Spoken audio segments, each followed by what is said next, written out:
फटेहाल बूढ़ा बैंक में पैसे निकालने आया, लेकिन उसे भिखारी समझकर धक्के मारकर बाहर निकाल दिया गया।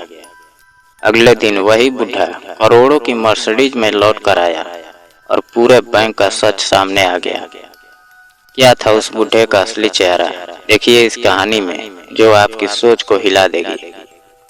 सर्दियों की एक सिहराती सुबह थी। कोहरे ने पूरे शहर को अपनी चादर में लपेट रखा था। लोग जल्दी जल्दी अपने काम की ओर भाग रहे थे। बैंक खुला ही था और कुछ ग्राहक पहले ही कतार में लग चुके थे। उसी भीड़ में एक आदमी भी धीरे धीरे चलता हुआ इसी तरह बैंक के दरवाजे तक पहुंचा। उसकी सफेद दाढ़ी, पुराने कपड़े जगह जगह से फटे हुए थे, पैरों में टूटी हुई चप्पलें और आंखों में थकावट थी, लेकिन चेहरे पर एक अजीब सी चमक थी।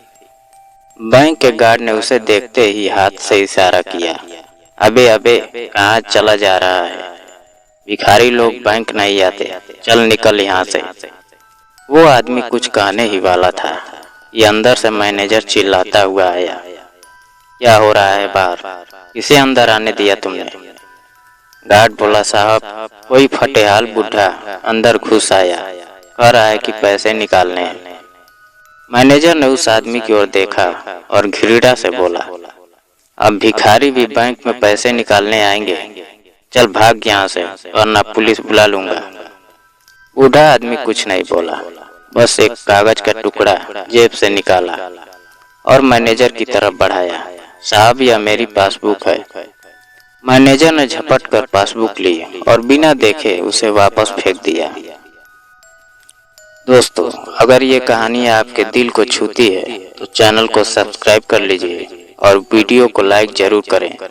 आपका एक छोटा सा साथ हमारे रिश्ते को और गहरा बना देगा और हर नई कहानी सबसे पहले आपके दिल तक पहुंचेगी। तेरी पासबुक की ऐसी की तैसी, चल निकल यहाँ से। भीख मांगने की आदत लग गई है ना, अब बैंक वालों को भी नहीं छोड़ोगे। बूढ़ा आदमी चुपचाप पीछे मुड़ा और थके कदमों से बाहर निकल गया। भीड़ में खड़े कुछ लोगों को यह सब देखकर दुख हुआ, लेकिन किसी ने कुछ नहीं कहा। सब अपनी अपनी दुनिया में खोए हुए थे।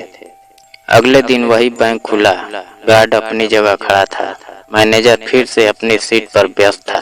तभी सफेद रंग की मर्सिडीज बैंक के बाहर आकर रुकी। दो सिक्योरिटी गार्ड पहले उतरे, फिर पीछे की सीट से एक शालीन बुजुर्ग निकले जो महंगे सूट में थे। पीछे एक और आदमी था, जिसने तुरंत बैंक मैनेजर से कहा, श्रीमान अग्रवाल जी, हमारे चेयरमैन साहब आपसे मिलना चाहते हैं। मैनेजर चौंका, क्या चेयरमैन साहब? उसका चेहरा फीका पड़ गया। वो बुजुर्ग आदमी अंदर आए तो सभी कर्मचारियों ने खड़े होकर उन्हें नमस्कार किया। मैनेजर ने झुकते हुए पूछा, साहब कुछ सेवा करें? बुजुर्ग ने मुस्कुराते हुए कहा, सेवा तो आपने कल कर ही दी थी, अब थोड़ा हिसाब कर लेते हैं। मैनेजर का चेहरा सफेद पड़ गया।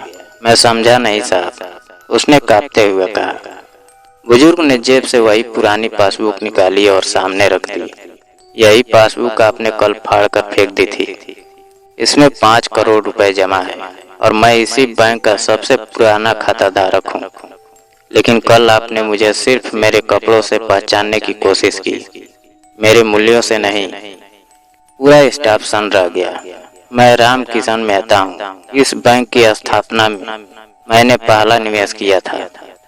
वर्षों विदेश में रहा, अब भारत लौटा हूँ और सोचा यहाँ के हालात देखूं, इसलिए साधारण कपड़ों में आया। मुझे ये जानना था कि आम आदमी के साथ कैसा व्यवहार होता है। मैनेजर के पैर कांपने लगे।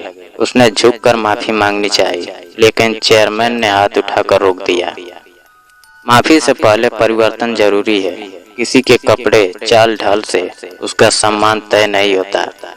एक बैंक अगर अपने ग्राहक का सम्मान नहीं करेगा तो वो संस्था नहीं, सिर्फ दीवारों का ढांचा रह जाएगा। उन्होंने मैनेजर की ओर देखा और बोला, आपको तत्काल प्रभाव से निलंबित किया जाता है और आपके व्यवहार की जांच होगी। पूरे बैंक में सन्नाटा छा गया। फिर चेयरमैन ने मुड़कर अन्य स्टाफ की ओर देखा और शांत स्वर में कहा, हम सबको सोचना होगा, क्या हम हर व्यक्ति को इंसान की तरह देखते हैं या उसके कपड़े और हैसियत से पहचानते हैं? लोगों की आंखें झुक गई। बाहर खड़े ग्राहकों में से एक बुजुर्ग महिला बोली, बिल्कुल सही कहा साहब, इज्जत हर किसी का हक है। चेयरमैन ने गार्ड को भी बुलाया और प्यार से कहा, बेटा ड्यूटी जरूरी है, लेकिन संवेदना उससे भी जरूरी है। किसी को सिर्फ देख कर न आंको, जो आंखें देखती है वो सच नहीं होती, सच तो दिल से महसूस किया जाता है। गार्ड की आंखें नम हो गई। उसने भी हाथ जोड़कर माफी मांगी। बैंक से निकलते समय पत्रकारों की भीड़ चेयरमैन से सवाल करने लगी, सर आप इतना बड़ा सबक सिखाए, क्या आप अब कोई खास अभियान शुरू करेंगे? चेयरमैन ने मुस्कुराए और बोले, हाँ, एक नया अभियान शुरू कर रहा हूँ। सम्मान सबसे बड़ा खाता है, जिसमें हर बैंक, हर ऑफिस, हर संस्था में लोगों को सिखाया जाएगा कि किसी का मूल्य उसकी इंसानियत से आंका जाए, उसकी हैसियत से नहीं। इस घटना की खबर सोशल मीडिया पर जंगल की तरह फैल गई। वीडियो वायरल हुआ, लोग भावुक हुए और कई संस्थाओं ने सम्मान सबसे बड़ा खाता अभियान को अपनाना शुरू किया। और बूढ़ा आदमी जो एक दिन पहले फटे हाल कपड़ों में अपमानित होकर लौटा था, अगली सुबह नायक बनकर लौटा, क्योंकि उसने लोगों को सिखाया कि इज्जत कोई दान नहीं, हक है। किसी के कपड़े, उसकी चाल या उसकी हालत से मत आंकिए कि वो क्या है। एक साधारण सा दिखने वाला इंसान आपके सोच से कहीं ऊंचा हो सकता है। और इज्जत वो सबसे बड़ा खाता है, जिसमें जितना भरोसा जमा करेंगे उतना ही सम्मान ब्याज मिलेगा।